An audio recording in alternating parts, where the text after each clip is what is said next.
Sa carport. Anong size ng carport?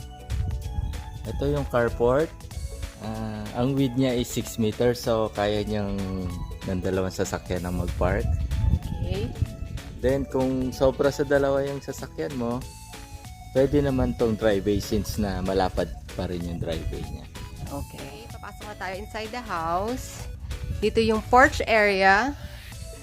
Dito sa Philippines, standard ng door is 7 feet. Pero ito ginawa siyang 8 feet. Yan, para medyo mas mataas.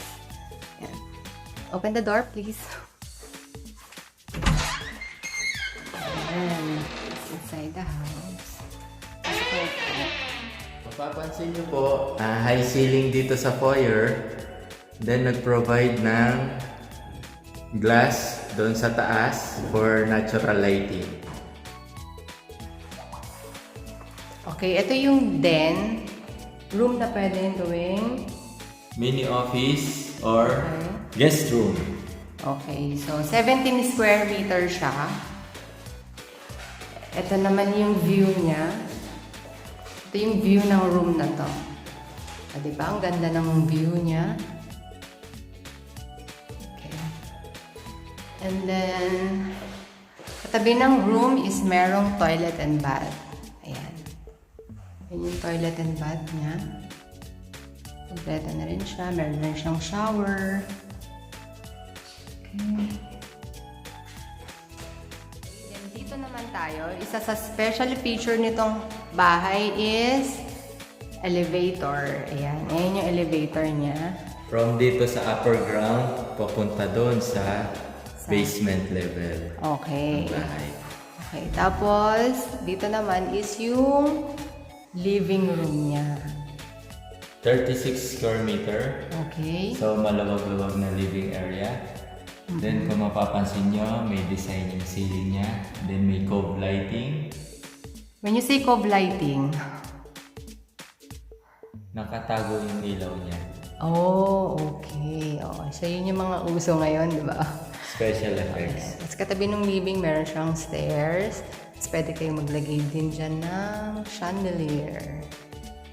Okay. So, from living room, saan siya papunta? Sa living room, Okay. meron siya access sa balcony. Wow.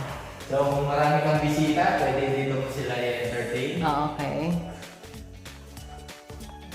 Pwede rin maglagay ng coffee table. Coffee table. Every morning, diyan ka magko-coffee. Okay, so from here, ang view niya is eto. 180 degrees, tama? Okay. Ayan. So imagine, every morning yan yung view mo.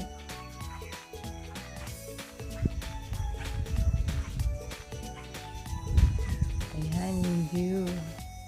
May view ka ng Acacia Lane, golf course, mountain. Ayan. Okay. May dadagdag ka pa here? Itong balcony, 20 square meters siya. Yung area Okay. niya. So, it's either pwede mo siyang, pag marami kang guests, pwede rin extension siya ng dining area mo. Ito yun naman yung access niya to dining area. Ayan. Pasok tayo sa dining area. So, yung dining area, meron ding view. Nakaglass din siya. Ayan. Okay.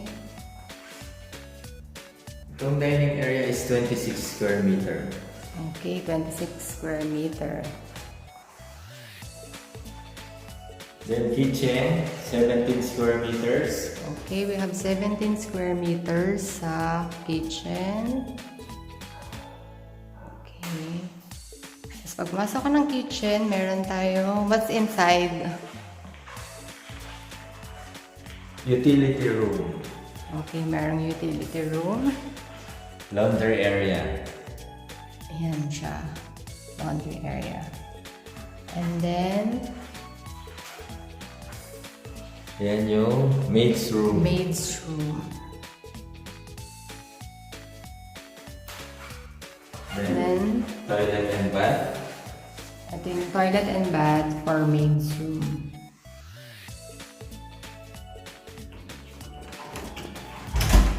Okay.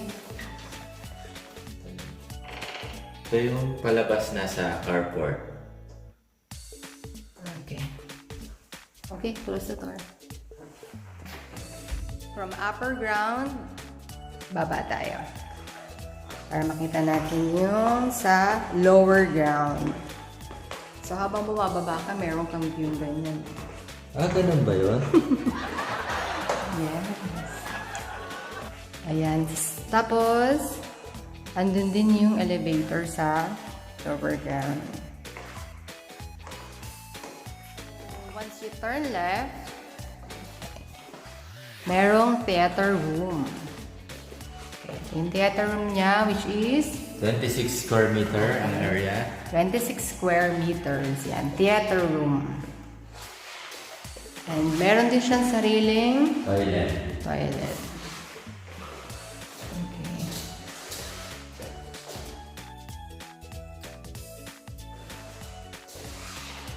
Bedroom natin, katabi lang siya ng theater room. Itong bedroom na to is 35 square meters, wow, ang laki. including the toilet and bath. Okay, meron din siyang sariling toilet and bath. So, meron din siyang built-in cabinet. Okay. So, yan yung toilet and bath niya.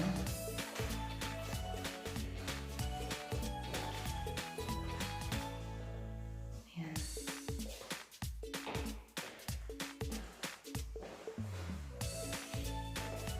Bedroom number 2 tayo.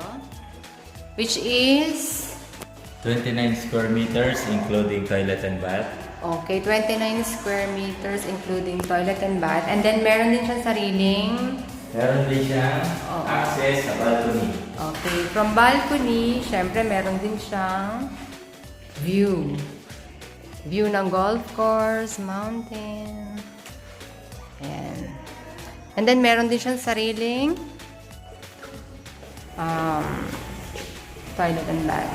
May built-in closet na rin siya. Ito yung toilet and bath niya. Ayan, wala rin siya. Level. Or lower ground 2. Okay. Ano pwede na lang gawin? Ang area nito is 109 square meters. Pwede siyang future rooms. Lagyan nyo lang ng divisions, partitions. Then, pwede rin recreation area. Billiards, Siyempre, or other indoor games. may view din siya. And then, meron na rin siyang sariling toilet and bath. Ayan.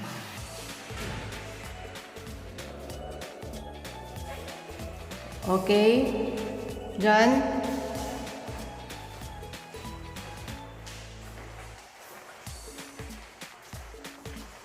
Yan, kung mapapansin nyo, malaki yung lote pa niya sa likod. So, pwede nyo yung gawing garden talaga. I-landscape nyo lang. Puntahan natin. Okay, punta tayo.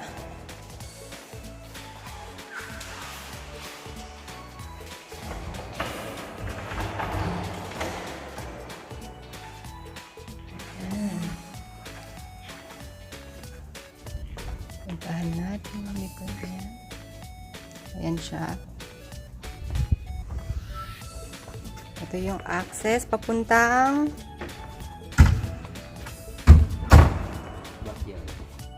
backyard. Okay, so ito siya. Then, itong area na to, so pwede lang i-enhance pa to. Gawin ng patio. Kumbaga, tambayan siya to a garden.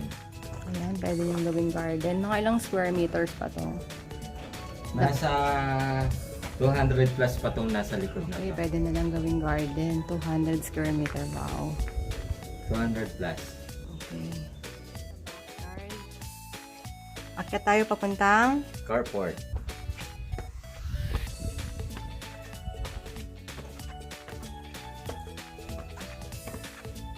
Ngayon ko lang siya mapapalakad na din.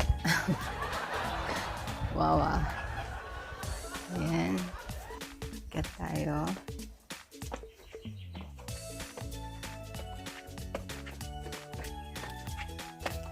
Ayan, pwede pang lagyan ng plants dyan, no? Sa gilid.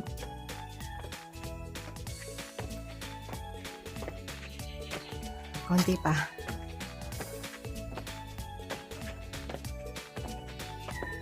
Ayan. Dito na tayo. Wait.